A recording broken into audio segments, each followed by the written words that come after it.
ஐயா நானா போய் ஓட்டு கேட்கணும். ஐயா எலெக்ஷன் வருது ஐயா, மக்களுக்கெல்லாம் நல்லதை சொல்லையா ஓட்டு போடுறதுக்கு. நான் யாருக்கு ஓட்டு போட சொல்கிறேன்? யாருக்கும் இல்லையா, அவங்க நல்லவங்களுக்கு போட சொல்கிறேன். சொல்லு. அவங்க கண்ணுக்கு யார் நல்லவங்களா தெரியுறாங்களோ ஜீபும்பா வித்த செஞ்சு அவங்களுக்கு போட சொல்லு.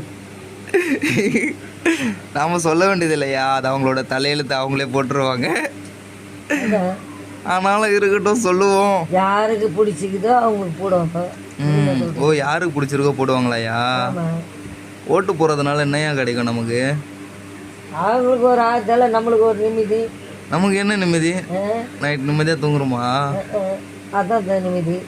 என்ன நிம்மதி? அவங்க எலெக்ஷனுக்காக ஜெயிச்சாங்கன்னா அவங்க சந்தோஷமாக கொண்டாடுவாங்க, அவங்க சம்பாதிச்சு சாப்பிடுவாங்க.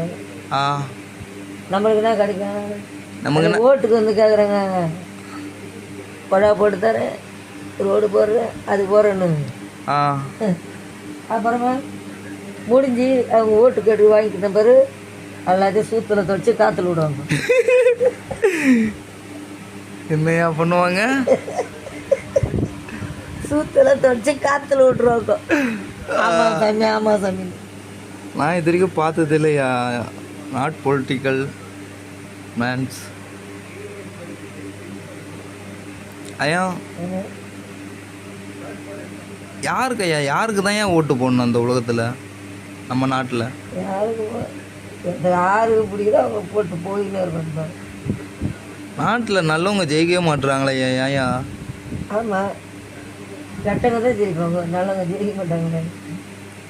ஏன்னா அவங்க கையில் ஒரு ரூபா கூட இருக்காது தானே. அது சொல்லு. கட்டவங்கிட்ட பணம் இருக்கும், அதுக்குன்னு அவங்க என்னையா பேங்க்கில் அவங்களுக்கு அது அவங்களுக்கு பீஸ் கொடுத்துட்டு ஓட்டு போட்டு, அதுக்குன்னு அவங்க என்னையா பேங்க்கில் கொள்ளடிப்பாங்க. ஐயா அரசியல் சொல்லும் போது என்னையா அங்கே காதில் ஒரே குடைச்சல். காது ஊருக்கு அதெல்லாம் எதுக்கு வெட்டியாக சொல்லுன்னு இருக்கணும்? அதில் இருக்கிறவங்களே வெட்டி ஆட்கள், நமக்கு எதுக்கு வெட்டி பேச்சுன்னா சொல்கிறியா? ஆமாம். ஆமாண்டா. வேற நம்மளுடைய தலையெழுத்து ஐயா அது. தலையெழுத்து நம்ம தான் தலையெழுத்தை மாற்றிக்கணும். தலையெழுத்தா கோணை விட்டுறக்கூடாது, அது நிமித்தி.